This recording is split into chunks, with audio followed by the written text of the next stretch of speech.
Welcome back. You're still watching Market View this afternoon. It is powered by FESBC. Speaking of FESBC, I'm now joined by their CEO, Ben Simelane, for a conversation about his targets and goals that he has set for FESBC. A very good afternoon, sir. Thank you for joining us this afternoon. I know that you have worked for various organizations in different industries, but if you could just tell us a bit about your background, tell us a bit about yourself. Good afternoon, Mtombeni. Thanks for having me today. My name is Ben Simelane. I've just joined FESBC. My initial qualification is in the agriculture sector, and so therefore my interest was in agro business. I first worked for another organization called ACAT, Africa Cooperative Action Trust. Basically, they were there to assist the small farmers in terms of savings, in terms of innovative ways of growing, mainly maize. Yeah. And I found it fascinating. That's why I developed interest. That's way back 1984, 85. And then again, 1989, I then joined, at the time it was called Royal Swazi Sugar Corporation, RSOC, but now it's called RES, Royal Eswatini Sugar, as a graduate trainee after graduating in agriculture. And then I developed more interest in working with, again, farmers in a business environment this time, as a cane supply manager, assisting the associations, running businesses out of growing cane and selling it to the mill. Most of them were successful in that aspect. Okay. Yeah. Yeah. So as you said, Mr. Simelane, that you have more experience in the agriculture sector and you've developed a passion with working with farmers. What motivated you to take on the role of being FESBC CEO? Again, Mtombeni, FESBC has a critical role in my view, which I found myself aligning to it. That is to hold hand with the small business and medium businesses in developing them, making sure that they get returns from whatever businesses they're trying to do. Yeah. That's what drove me, because I think it's possible.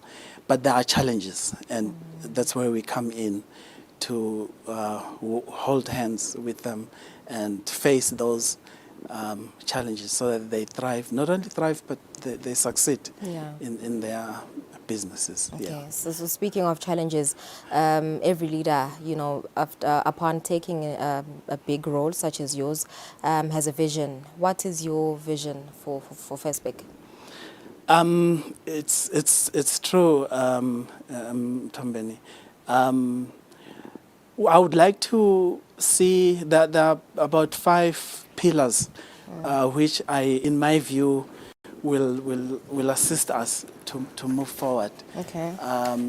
First one being the capacitation of the businesses.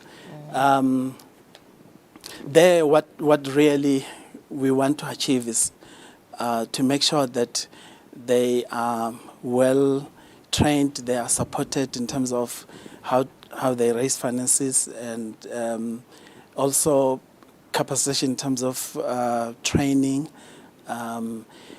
That's one aspect. The other one is membership growth. We would like the businesses the numbers to grow, so that at the end of the day, we all work together. Numbers do count when it comes to maybe making a joint efforts in mobilizing for resources, and also economies of scale, making sure that the costs are lowered. Yeah. So all those things are there. And also in the area of financing, which is a problem. So again, we want to assist them in mobilizing for funds for their businesses, developing their business plans so that it's the right it's done properly, so that they're able to get those funds to run their businesses. Yeah, so now all those are the important aspects that I feel You should focus on. I should focus on. Yeah. So you correct. spoke of economic empowerment, networking as part of your strategy, to build FESBC. I think that was quite evident by the recent Lubombo conference that you hosted last month at Stegi.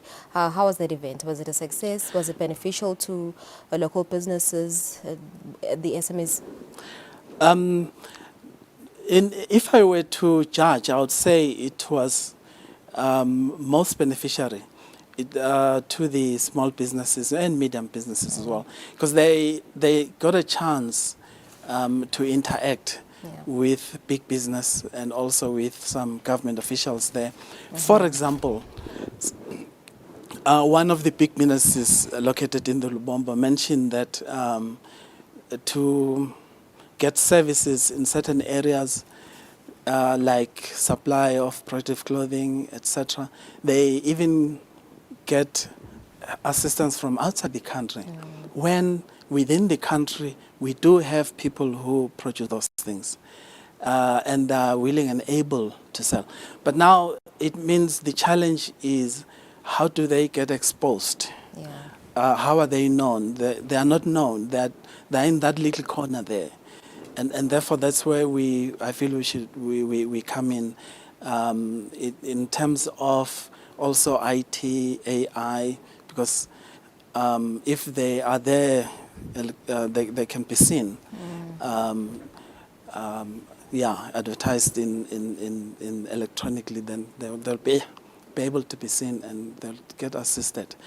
Another example which was made over there was in the respect of those organizations, companies that bid for tenders for government. Sometimes they feel left out. They are not part of the process. So we sort of agreed that they need to be called, all the businesses that do supply need to be called so that this process can be explained. And also they need to be schooled, educated on how government does procuring. We have the ESPRA, which is a custodian of that area. So now we need to educate the small and medium businesses on the expectations of ESPRA so that they comply, and therefore they'll be able to get access to those things. We also heard about a painful example there from one of the women who are doing uniforms for schools. They were given an order to do that. They prepared the uniform, big numbers. When they were supposed to supply, they were then told that the uniform doesn't comply with the school requirement. It has to have a badge in a certain way. But when you dig deeper, you discover that no, it has nothing to do with that. It has a lot to do with the school organizing another supplier because the school has an interest. And therefore, this one is losing out. So all those. So the rules of the game need to be publicized, need to be known, so that we don't have any funny stories coming out of that. Before I let you go, Mr. CEO, let's talk about technology advancements. Technology has become our best friend. Almost everything we do involves technology. So as the new CEO, how do you plan on promoting technology advancements? It's one of the areas which we have already prioritized. And to that extent, we have appointed Dr. Lamini to head that aspect. Mtombeni, you will agree with me that in the next 2 to 3 years, it may not be possible to avoid technology. And if you still ignore technology, AI is taking over. If you still ignore that message, you are likely to be left behind in business. So we are going all out. He is heading that aspect, and we are engaging the businesses so that they are up to date with what is happening. And also there are so many. His Majesty has organized by demand from overseas, and there are standards that has to be met, and we also need to be up to date in that area, and all that, you know, is relatively important. And AI is key in terms of understanding the direction that business in the world is, the direction it's taking. Yeah, all right. Thank you so much, Mr. CEO, for sharing your vision and your goals that you have set for FESBC as the new CEO. That was the CEO of FESBC, Mr. Ben Simelane, sharing his experience, his background, and also his vision and goals he has set for FESBC and the business community. As Batulete Magete, Tabuya and Market Analysis.